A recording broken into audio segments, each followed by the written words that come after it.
All right, so CC96 said, first time watcher, came across your videos on YouTube as I'm new to LOTRO and trying to get into it, but I'm a bit overwhelmed with everything the game has to offer due to its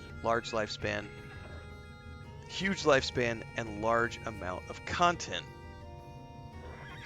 Um, should I prioritize a legendary server over a non-legendary server as a first-time player because of this? I plan on doing most of what I can solo, other than what is necessary for group activities along the way. Any advice would be appreciated. Let me timestamp this because we're going to give this a very in-depth response, and this will get clipped out on YouTube as its own thing. So, that's going to be a multi-part question. Well, I'm still doing the No Man's Sky streams, NFO. Sunday mornings, 5 a.m. Central. We just did one yesterday. So never fear, No Man's Sky for the moment.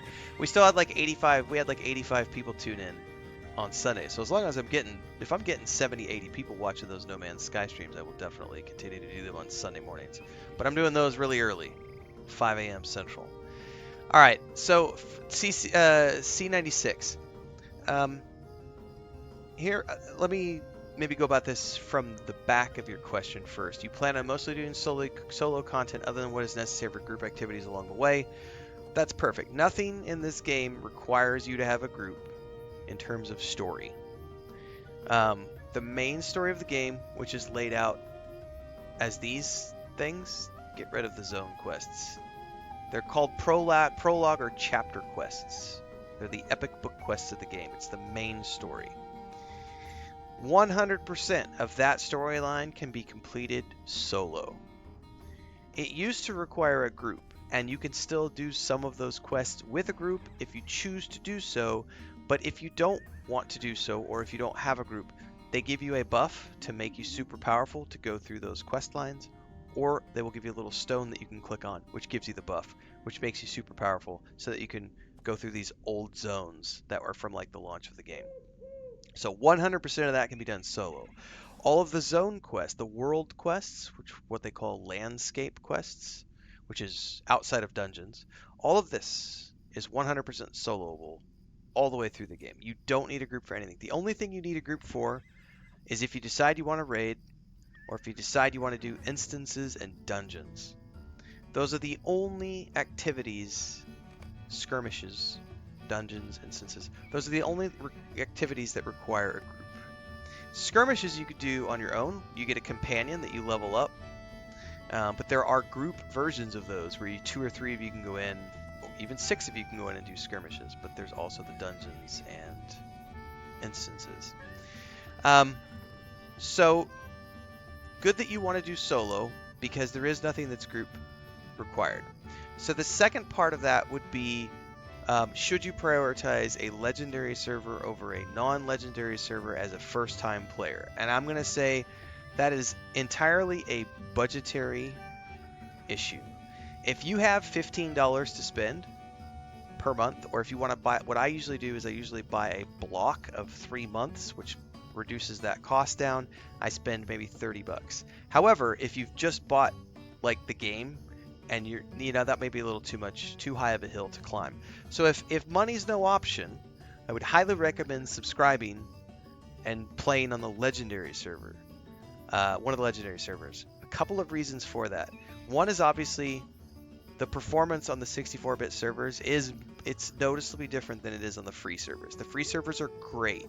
I have characters on many of the free servers, and I play them a lot. But there is a noticeable difference now that they moved to this new server tech of like server lag, and this has been as smooth as silk. Whereas on the main servers, the free servers, you will occasionally notice you'll be running along and then there will be like a hiccup, and your character will like pause for a second and then you'll start to go again. Things like that will happen, and it's not game breaking, but it does get annoying after you've seen it happen 10 or 12 times over the course of a 3-hour session. It's like, I have a really nice computer, this sucks. So if money is no object and you can spend the monthly subscription, I highly recommend the legendary server, if only for that reason. But the other nice thing about the legendary servers is everyone is low level. So if you actually want to run into other players, then it's better to do it on a legendary server because these just launched recently, like within the past month or so, which means there's still a lot of low-level people because the max is only 50. So on the live servers, the max is like 140 or 130 or something. It's like 17 years of expansions big, and they've never done a level crunch. So there's all of that to consider because there's all the population is going to be very end heavy on the live servers because they've already done it and they've all got max level characters. Whereas here it's a lot of people running alts. There's quite a few people who are playing for the first time. So if you wanted to group up with other people, it would be easier to group up with people on the legendary server because of the fact that there's more people in your level range who are doing things at like the Barrow Downs or Fornost, like the level 15 to 30 dungeons, or even the 40 plus dungeons. So if you want to do group content, it's easier to do it on the legendary server because of the low level population.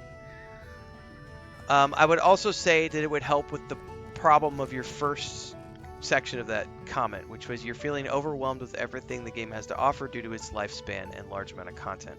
If you're starting on a legendary server, that content is going to be capped because you only have the base game, which is literally just, if I open up the map, it's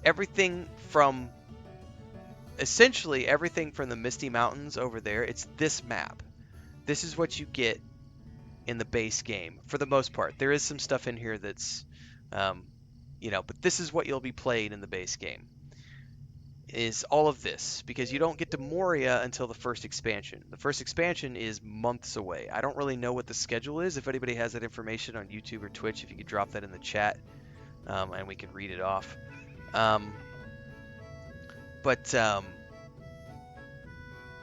The map is pretty big. There's a lot to do, but that 1 to 50 storyline is contained within this map. So if you're looking at being overwhelmed by the story and too much to do, a legendary server will help you with that because it's only going to have this available. There's like 17 years of if you zoom out on the map, like that's Eriador we were just looking at. There's also Rohan, Gondor, Ravanian, Mordor, Harad Wraith. There's a whole ton of other stuff that has come out over the past 17 years. If you're just playing the base game, you're doing the 1 to 50 stuff that the game launched with. So it's a little less overwhelming because you have a single storyline to work on, and there's only a handful of zones in comparison to having the entire map of Middle-earth at your fingertips, which is what you will have in the live servers. So yes, Jigsaw, there's a lot of zones. It's a lot of content. So hopefully that answers your question. If you're strapped and budget is an issue, just go free to play. And my suggestion at that point would be stick to the main storyline. If you stick to this storyline right here, the prologue and book quests, these will lead you to quest hubs. So just what I would suggest doing if you end up going free to play is ignore all of this stuff, ignore the zone quests, and only do the book quests until you get to the point where the book quests become too hard, like orange or red. Then take a look around you and say, where's the nearest town?